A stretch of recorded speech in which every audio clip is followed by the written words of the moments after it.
اور اب آپ دیکھیے کہ جو سیدہ کے بارے میں جملے نقل ہوئے ہیں وہ کیا ہیں. جتنی محبت سیدہ کو رسول خدا سے تھی. اب مجھے نہیں سمجھ میں آتا کہ میں کس طرح سے کہوں. یہ جملہ میری سطح کا نہیں ہے کہ ساتھ میں آپ کتنی محبت کرتے تھے.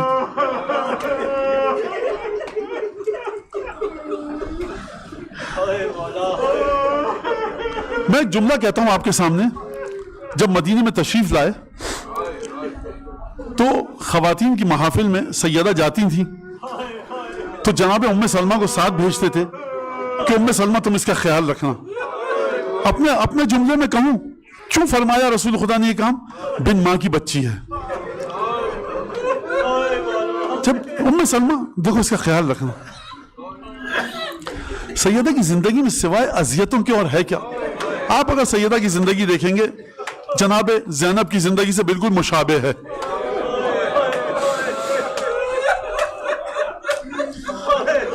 جب 2 برس کی تھی شیب ابی طالب میں گئی،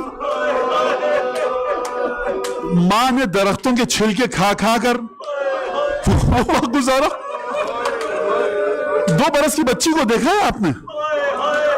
شیب ابی طالب میں وقت گزارا.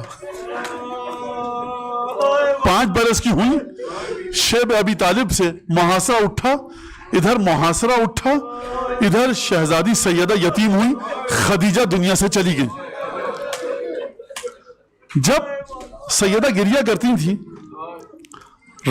اور ایک دفعہ رسول خدا دفن کر کے آئے تو تدور حولہ، روایت کے الفاظ ہیں، اور تلوذ بہی، رسول خدا کی چکر کاٹتی تھی، طواف کیا. اور تلوذ بہی کا مطلب سمجھے؟ میں کو بچہ آتا ہے لاڈ کرتا ہے، کبھی اپنے باپ کے پیروں سے لپٹتا ہے، کبھی ابا کا دامن تھامتا. آپ پوچھتی ہیں کہ یا ابتا این امی،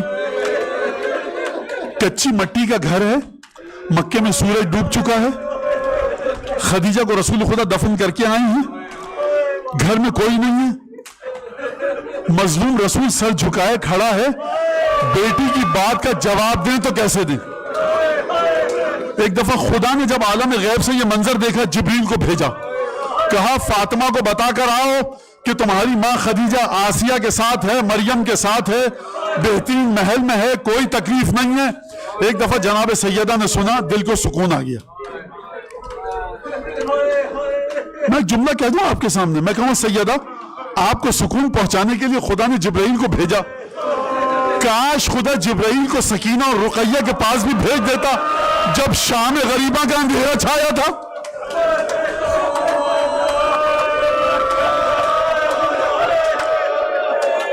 یہاں تک کہ وہ وقت آیا کہ سیدہ کو ایک غم درپیش نہیں ہے، کئی غم درپیش ہیں. سیدہ بابا کا ماتم کریں، اپنے زخمی بازوں کے درد کو سہیں، محسن کی یاد میں گریہ کریں، یا علی کی مظلومیت پر ماتم کریں. ایک ظلم ہو سیدہ پر تو بات کی جائے. اب چلیے آپ کا امام کیا فرما کر گیا، ما زالت بعد ابیہا. جب رسول خدا چلے گئے نا تو سیدہ کی حالت یہ تھی، معصبت الراس، باقیت العین، ناحلت الجسم، خشی علیہ ساعتاً بعد اخرى. سیدہ نحیف و نزار ہو چکی تھی، غش کے بار بار عجیب انداز سے گریہ کرتی تھی، چہرے پر پیشانی پر پٹی بندھی تھی، منحدت الرکن. اس کا ترجمہ بتاؤ آپ کو، سیدہ پورے قد کے ساتھ نہیں چل پاتی تھی، کمر جھک گئی تھی، مسلسل آنکھوں سے آنسو بہتے تھے.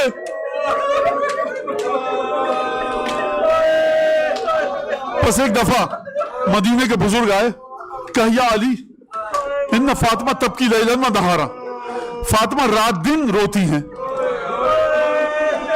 فاطمہ سے کہیے کہ یہ راتوں کو رو یا دن کو؟ رات کو روتی ہیں آرام خلل پڑتا ہے، دن کو روتی ہے کاروبار زندگی متاثر ہوتا ہے. اب آپ مجھے بتائیے امیر مومنین نے کیا کیا ہوگا؟ مظلومیت کے ساتھ تشریف لائے حجرہ سیدہ میں، کہا سیدہ میری آقا زادی پیغام آپ کے لیے یہ آیا ہے. سیدہ نے جملہ ارشاد فرمایا، یا علی قل لہم ما اقل مقصی بینہم، علی ان سے جا کر کہیے آپ سیدہ تمہارے درمیان تھوڑے دنوں کی مہمان. اس کے بعد جناب امیر نے کیا کیا آپ جانتے ہیں؟ بقی میں گئے, پہلا امام باڑہ بنایا, پہلی امام بارگاہ بنائی بیت الحزن.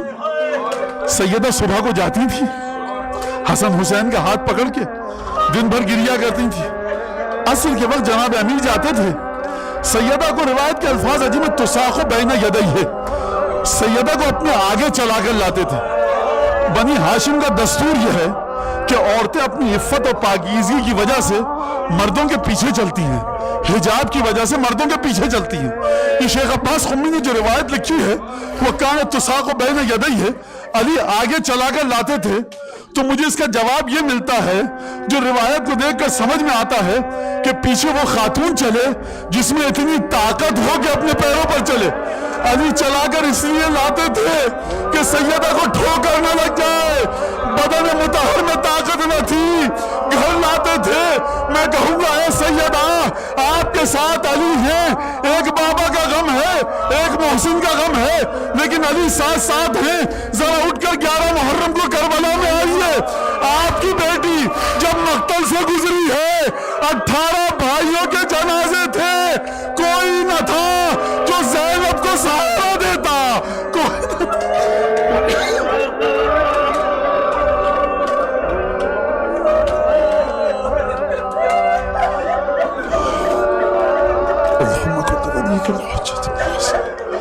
صلواتك عليه وعلى آله الصلاة وفي كل سنة محمد وحفظا وقائدا وناصرا بدليل معين حتى تسكن أرضك طوعا.